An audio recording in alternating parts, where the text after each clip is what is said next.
आप देख रहे हैं जय भारत टीवी। हमारे स्कूल की बिल्डिंग बहुत टूट रही है। जब अंदर बैठते हैं तो हमें बहुत डर लगता है। एक बच्चे के सिर पे प्लास्टर भी गिर गया था टूट के। बहुत पुरानी हो गई है, सन 1982 में बिल्डिंग बनी हुई थी।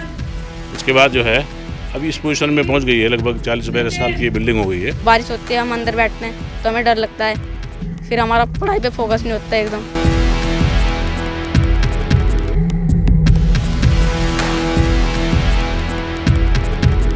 शिक्षा को बेहतर बनाने के लिए सरकार तमाम दावे तो करती है, लेकिन धरातल पर स्थिति कुछ और ही नजर आती है। जी हाँ, हम बात कर रहे हैं विकास खंड डोईवाला अंतर्गत राजकीय पूर्व माध्यमिक विद्यालय शेरगढ़ की, जहां पर विद्यार्थियों को शिक्षा देने के लिए अध्यापक तो हैं, लेकिन स्कूल भवन पूरी तरह जर्जर स्थिति में है, जहां छात्रों को शिक्षा ग्रहण करना जान जोखिम में डालने के बराबर लगता है।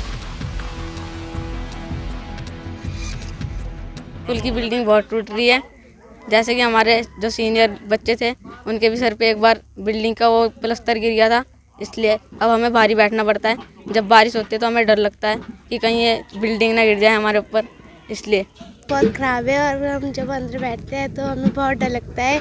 एक बच्चे के सिर पे प्लास्टर भी गिर गया था टूट के। जब बारिश होती है तब हम स्कूल आते हैं तो अंदर बैठने का बहुत डर लगता है कि हमारे ऊपर प्लास्टर ना गिर जाए।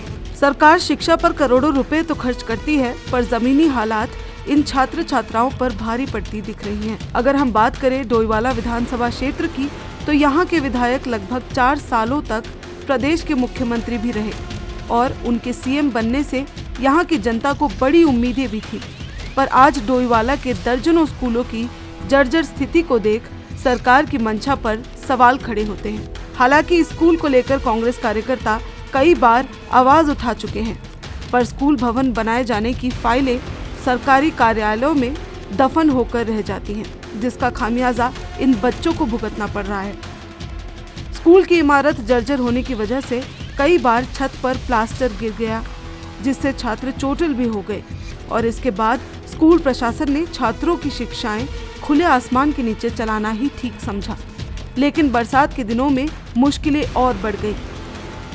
काफ़ी परेशानियों से जूझ रहे हैं। मैं यहाँ पे 2017 में आई हूँ, तब से बिल्डिंग की यही स्थिति है और काफ़ी पुरानी बिल्डिंग है। सन 1984-85 की बनी हुई ये बिल्डिंग है, तो ऑब्वियसली काफ़ी टाइम हो गया है, तो इतने समय में ये जर्जर स्थिति में आ गई है और इसका छत का प्लास्टर बीच बीच में टूट के भी गिरता रहता है। बच्चे चोटिल हो रहे हैं, बहुत ज़्यादा इस समय खतरा बना हुआ है। और 2 साल से तो कोविड-19 जब से चला है तब से बिल्कुल ही बंद था, तो अभी स्थिति और ज़्यादा नाजुक हो गई है। बहुत पुरानी हो गई है, सन 1982 में ये बिल्डिंग बनी हुई थी।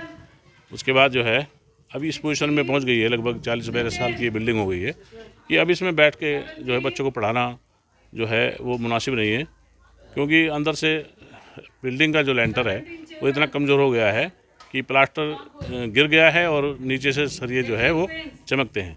कभी भी बिल्डिंग जो है गिरने का खतरा, हर समय जो है बिल्डिंग गिरने का खतरा बना रहता है। ऐसे में बच्चों का ध्यान पढ़ाई में कम और छत से गिर रहे प्लास्टर पर ज्यादा रहता है, लेकिन शिक्षा विभाग और सरकारी तंत्र अभी तक इस विद्यालय की सुध नहीं ले पाया है, जिस कारण यहाँ शिक्षा ग्रहण कर रहे कक्षा 6, 7 व 8 से लगभग 87 बच्चों को मजबूरन बाहर ग्राउंड व बरामदे में बैठकर पढ़ाई करनी पड़ रही है।